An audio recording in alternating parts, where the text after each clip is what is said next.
शहरातील विजापूर रोड परिसरातील रेल्वे ट्रॅकजवळ आज सकाळी अत्यंत हृदयद्रावक आणि दुर्दैवी घटना उघडकीस आली।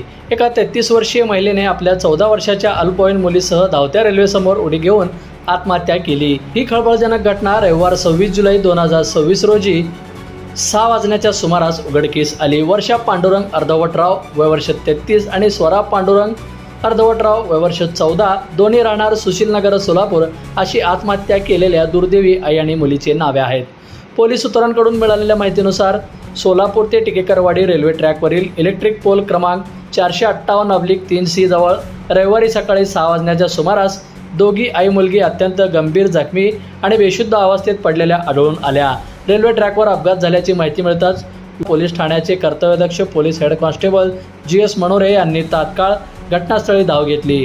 पोलीस हेड कॉन्स्टेबल GS मनोरे यांनी वेळ न दडवता दोघांनाही तातडीने उपचारासाठी श्री छत्रपती शिवाजी महाराज सर्वोपचार रुग्णालयात सिव्हिल येथे दाखल केले। मात्र वैद्यकीय अधिकाऱ्यांनी तपासून उपचारापूर्वीच त्या दोघांचा मृत्यू झाल्याचं घोषित केले।